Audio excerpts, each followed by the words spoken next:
ಯಡಿಯೂರಪ್ಪ ಮಾತಾಡಿದ್ದು ಯಾವಾಗ ಅಂದರೆ, ನಾನು ನನ್ನ ಮಗ ಅವ್ರಿಗೆ ಮನೆಗೆ ಹೋದಾಗ ನಿನ್ನ ಮಗನಿಗೆ ಹಾವೇರಿ ಟಿಕೆಟ್ ಕೊಡಿಸ್ತೇನೆ, ಹಾವೇರಿ ಕ್ಷೇತ್ರದಲ್ಲಿ ಓಡಾಟ ಮಾಡಿ ಗೆಲ್ಲಿಸ್ತೇನೆ ಅಂತ ಮಾತು ಹೇಳಿದರು.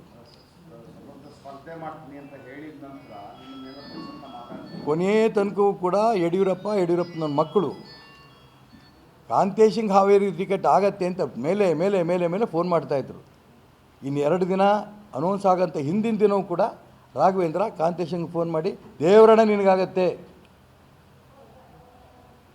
ಮಾನ್ಯ ಬಸವರಾಜ ಬೊಮ್ಮಾಯಿಯವರು ಮುಖ್ಯಮಂತ್ರಿಯಾಗಿ ಫೇಲ್ ಆಗಿರೋಂಥ ಮುಖ್ಯಮಂತ್ರಿ, ಅವ್ರು ಯಾವ ಕಾರಣಕ್ಕೂ ಕೇಂದ್ರ ನಾಯಕರು ಒಪ್ಪಲ್ಲ ಅಂತ ಹೇಳಿ ಹಿಂದಿನ ದಿನ ಟಿ ವಿಗಳಲ್ಲಿ ಬಂತು.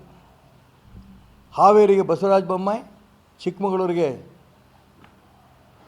ಅವ್ರ ಹೆಸರೇ ನಂಗೆ ತಕ್ಷಣ ಬರೋಲ್ಲ, ಶೋಭಾ ಕರಂದ್ಲಾಜೆಗೆ ಯಡಿಯೂರಪ್ಪನವರು ಹಠ ಹಿಡಿದಿದ್ದಾರೆ ಟಿ ವಿಗಳಲ್ಲಿ ಬಂತು. ಎಲ್ಲರೂ ನಮ್ಮ ಮನೆಗೆ ಬಂದರು. ಯಡಿಯೂರಪ್ಪನವರು ಇಲ್ಲಿ ಒಂದು ಸನ್ಮಾನಕ್ಕೆ ಬಂದರು, ಅವ್ರ ಮನೆಗೆ ಹೋಗಿದ್ದರು. ಇಲ್ಲ, ಈಶ್ವರಪ್ಪನ ನಾನು ಡೆಲ್ಲಿಗೆ ಕರ್ಕೊಂಡೋಗಿ ಅಮಿತ್ ಶಾ ಭೇಟಿ ಮಾಡಿಸ್ತೀನಿ, ಟಿಕೆಟ್ ಕೊಡಿಸ್ತೀನಿ. ಟಿ ವಿನಲ್ಲಿ ಹೇಳ್ರು, ನನಗೆ ಫೋನ್ ಮಾಡಿದ್ರು, ಬಾ ಡೆಲ್ಲಿಗೆ ಹೋಗೋಣ ಅಂತ. ನಾನು ವಾಪಸ್ ತಕ್ಷಣ ಕೇಳಿದೆ, ಶೋಭನ್ ಕರ್ಕೊಂಡೋಗಿದ್ರ ಡೆಲ್ಲಿಗೆ ಅಂತ. ನಾನು ಜೋಕ್ ಮಾಡ್ತಿಲ್ಲ, ಸೀರಿಯಸ್ಸಾಗಿ ಹೇಳ್ತಾ ಇದ್ದೀನಿ.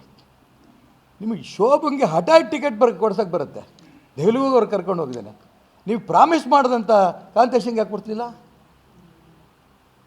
ಮತ್ತು ನನಗೆ ಕೊಡಿಸ್ಬೇಕಾದ್ರೆ ಕಾರಣ ಏನಿತ್ತು? ಅವರೇ ಹೇಳಿದ್ದು, ಹೂನಪ್ಪ, ಮೊನ್ನೆ ವಿಧಾನಸಭಾ ಚುನಾವಣಾ ಸಂದರ್ಭದಲ್ಲಿ ಕೇಂದ್ರದಿಂದ ಒಂದು ಸೂಚನೆ ಬರ್ತಿದ್ದಂಗೆ ಚುನಾವಣೆ ನಾನು ಅಸೆಂಬ್ಲಿ ಸ್ಪರ್ಧೆ ಮಾಡಲ್ಲ ಅಂತ. ನೀನು ನಿಷ್ಠಾವಂತ ಕಾರ್ಯಕರ್ತ ಆಗಿದೆಯಾ, ಖಂಡಿತ ನಿಮ್ಮ ಮಗನಿಗೆ ಟಿಕೆಟ್ ಸಿಗುತ್ತೆ. ಇಷ್ಟು ನೇರ ಮೋಸ ಮಾಡಿದ್ದು ಎಲ್ಲವೂ ಸೇರಿದೆ ಇದು.